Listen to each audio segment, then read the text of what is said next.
I would die for you. I would, but that is not what just happened. I'm immune. I can't get infected. The Last of Us Season 2 Episode 4 is back, changing more story points from the original story of The Last of Us Part 2. However, I think a lot of the changes actually worked for this, especially because in Seattle Day 1 in the game, a lot of the moments are you just roaming the city, checking things out, and it makes sense to fast track it. And since they got rid of Tommy's story last episode where he runs off before Ellie, some of the scenes that happen in Seattle Day 1 do not happen just yet. Which I feel like if we are going to have Tommy leaving later, he might end up doing these same things as well. But we're going to be talking about what happens in the game and what happens in the show and how it compares to each other. Plus, we'll just go over those moments, some Easter eggs, and review it in general because this episode was a lot better than last week's. It didn't feel like it dragged on and it had some amazing, amazing moments. And this episode starts off with a flashback in 2018 with Fedra and soldiers roaming around the Seattle quarantine zone.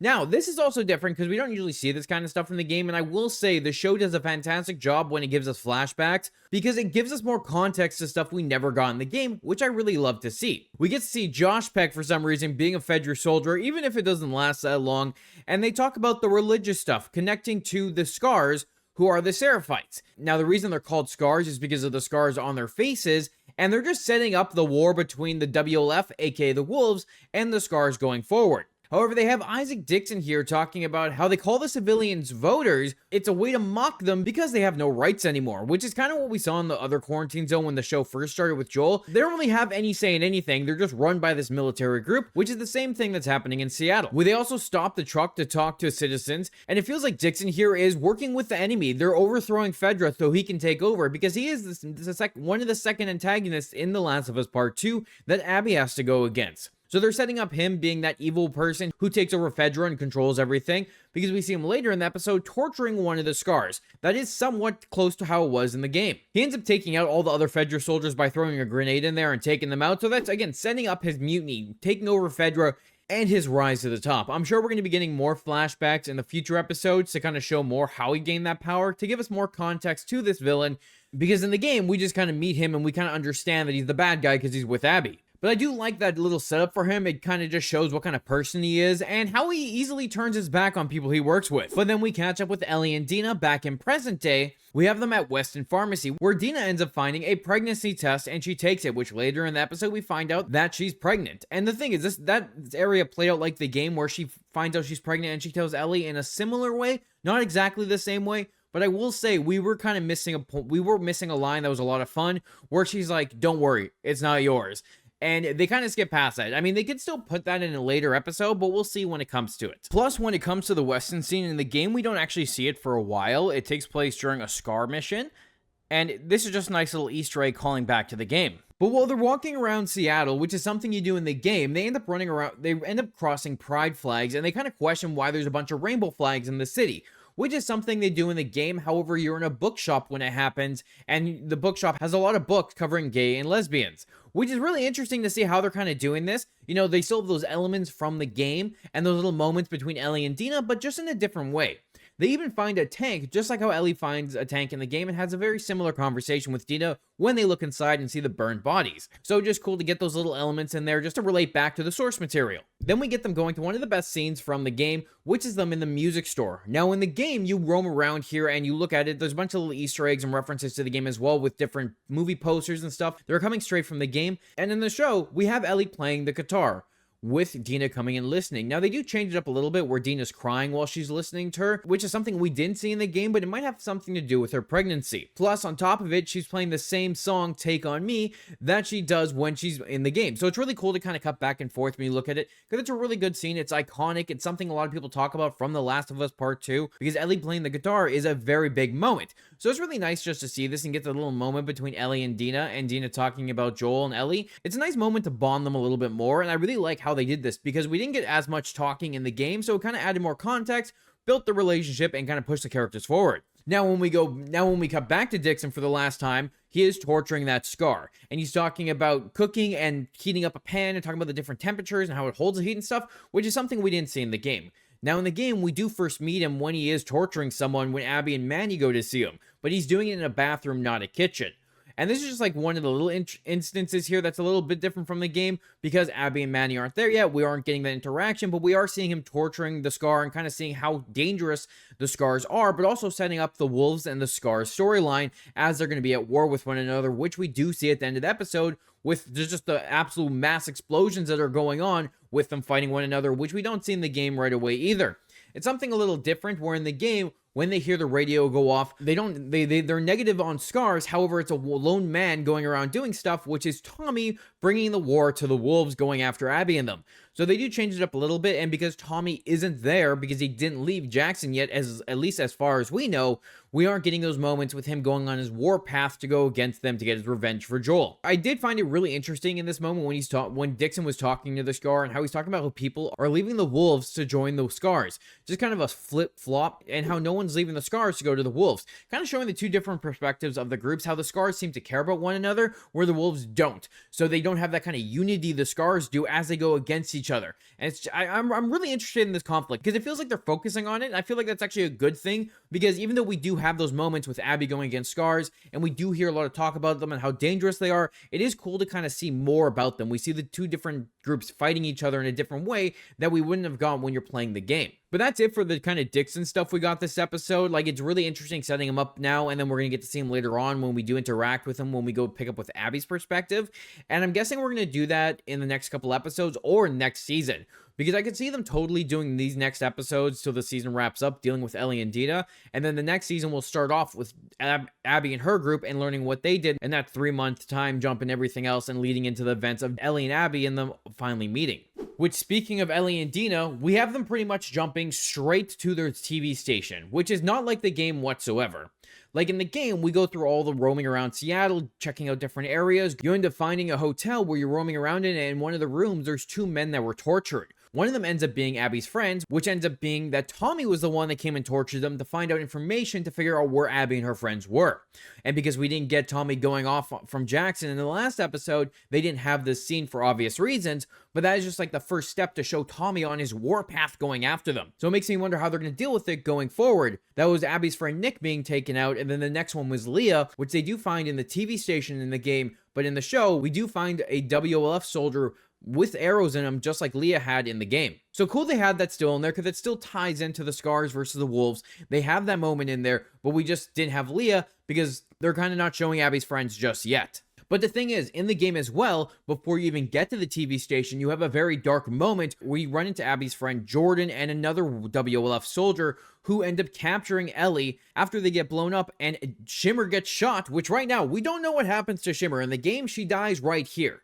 But we don't know what happens to Shimmer, because after they run away from the TV station, they kind of just left her. So I'm hoping we end up getting Shimmer and she doesn't die like the game, because I'm okay with not killing the horse. Like, I'm okay with keeping that character around. I'm curious to see what they're going to do with that going forward. But in the game, Jordan ends up getting killed. That would be the 3rd one of Abby's friends that are killed so far, with the TV station, the hotel, and this interaction. So in this section of gameplay, 3 are down and there's more to go. So really interesting to see how we haven't got any of Abby's friends yet, because in this part of the game, we are already there and already taken out a few. But I will say the TV station played out similar to the game, where they end up finding a room with a bunch of bodies hanging, gutted by the Scars. Which, it's a little different here, where Ellie and Dina are actually inside the room with the WLF soldiers walking around, where in the game, you're upstairs, you're roaming, you're searching, you hear them, and then you have to get the hell out of there while they're chasing you. However, the dialogue the WLF soldiers are saying are pretty much word for word what they say in the game, which I thought was pretty awesome, and I love how they keep those little references in there. Which kind of similar happens here. They have to run away. They end up going to the subway, which is the same as the game as well. Like, they add those little elements, are still pushing the story forward while still skipping over a couple scenes, mostly because we don't have Tommy there just yet. In this section as well, in the game, you get a bunch of pictures of all Abby's friends so they can identify them and know where they are, which then leads into the later part of the game where they end up creating a map to figure out where the wolf stations are. They can figure out where Abby and her friends are, and they kind of mark it down so Ellie can go track them all down, which they didn't do in this, but I'm curious to see how they're going to play it out and how they're going to end up tracking them all down, and if Ellie's actually going to be the one in this series to take them all out instead of Tommy coming to help. But I still have a feeling Tommy's going to come. Even though they didn't send him off right away, I feel like he's going to come down the road to come bring Ellie back and help her out. We will see. I mean, they've already changed so much, and I'm very curious to see how they're going to be changing it, because I actually don't mind the changes in this episode compared to the last one. Mostly because we had Ellie and Dina taking out the wolves in the TV station before they took off into the subway, and then the subway played out similar way, but it also added so much more. Where in the game, yeah, there are a bunch of clickers, there are the wolves you have to worry about, and you have to sneak around them and take them out to get out of the subway and find safety. Where in this, there's just an absolute shit ton of infected. The stakes were raised, the intensity of the scenes were felt, and it was really interesting to see how they kind of played this, because what the show is doing is they're adding way more infected than there was in the game. Obviously, because in the game, I feel like if there was that many infected, I would die over and over and over again, because I would not be able to get out of there. But one of the cool things is, as they're going through this whole scene and trying to escape the infected and go through the doors, we do have a moment where a clicker appears in front of the back of the subway door, which is just like the game. A nice little Easter egg to kind of put in there to kind of have those elements still in there and just feel like you're watching an adaptation of another property you love. But as they continue going forward, we do have them trying to get the hell out of there. And as they're trying to run away from all the infected, one of the things that's also different about this area is that there's no spores. Like in the game, we have the spores. It's something they took out of the show. I'm assuming just for practical reasons. I can't exactly remember the specific reason why they took out the spores from season 1, but in the game, you would have been wearing masks in this moment all throughout the subway and all the way out until Ellie gets attacked by an infected. They fall into a hole, and Ellie's mask is broke, and Dina tries to give Ellie hers, try to save her life. And we get that kind of similar moment played out here, but instead of, falling to the floor, having the spores, and Ellie telling her right there and then, I'm immune, we have it playing out in a different way, where Dina gets grabbed by an infected, and she almost gets bitten until Ellie puts her hand in front of her, getting bitten herself. An interesting way to twist the way they kind of show how Ellie's immune to Dina, but also adding a way more important scene afterwards, because in the game, after she says she's immune and she gets out of there, there's not this whole standoff about Ellie turning, compared to this, where she got bitten and Dina's pointing the gun at her, worried about her turning and killing her as well, which is a high stakes thing. I feel like putting the bite in that moment is a really important detail, because obviously with a bite, you're going to assume they're going to turn. Like, it's this basic zombie apocalypse. You get bit, you're getting turned. And just having Dina being on the edge and being scared of what's going to happen next is very important for the scene to kind of show how she's scared at first until she realizes Ellie's immune and comes to. Which in the game, we don't really get that. They're kind of okay right away, because when you breathe in the spores, you turn fairly quickly after that. It's not something that takes a little while to do. So really interesting to see how they change that up as well. Now, when they're going through that gate through the subway where Ellie gets bit as well, that's like the game where there's a bunch of infected trying to get at you. But in the game, Ellie actually gets grabbed by a clicker, and Dina saves her by shooting the clicker. So cool to have these little elements in there, and they all leads them to get into the theater, which the theater in the game is your base of operations. And right after the subway, you get there. So I'm really happy that we're finally here, because this is where stuff starts to get serious now, and stuff starts to really hit the fan. And I'm really excited to see how they kind of deal with this going forward. Now, the theater scene in general was a lot of change. Like I said before, they didn't have the whole standoff in the game about Dina questioning if Ellie was going to turn, but they had this really important moment where Dina's scared in the show. She's scared that Ellie's going to turn, and when she realizes she's immune and that she's not going to turn, she tells her she's pregnant, and we enter sexy time.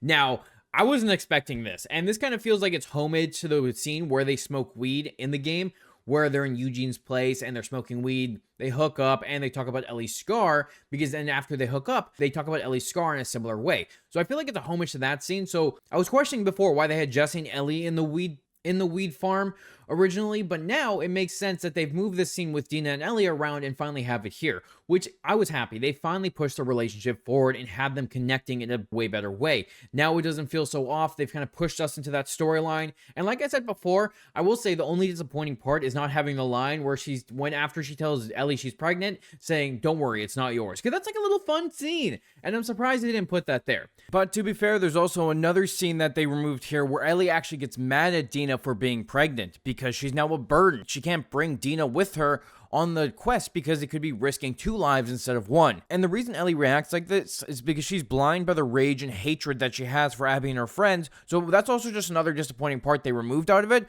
But I do kind of like the way they're doing this, where Dina's going to be sticking around with her going forward. But then they have that we're a weird family with Jesse, Dina, and Ellie. Here, I can't wait to see Jesse and how he's going to react to all this, and how they're going to deal with things going forward with Dina being pregnant now. Because one of the other big changes in this is that Dina's going with Ellie, where in the game, Dina stays behind. She doesn't go with Ellie. So it's very interesting because they're adding more depth to Dina. She's not just like a damsel in distress that needs to stay behind because she's pregnant, but instead, she's going to go out there and help Ellie, which could lead to some very interesting scenes because in the game, you do everything alone. You don't have Dina by your side after that point in time. And I'm very curious to see how they're going to be dealing with the story and Dina's kind of part in it. I really like Isabel Merced, so I'm really looking forward to seeing how she's going to be dealing with this going forward, how Dina and Ellie's interactions are going to be, because now the story is going to be pretty much changed a lot going forward, without Tommy being there, with Dina now being with Ellie, and I can't wait to see how they kind of portray it, and how the kind of scenes are going to play out differently, and if they're going to be like a lot more intense, a lot more nerve-wracking, because we're trying to worry about our characters who might end up dying at any moment.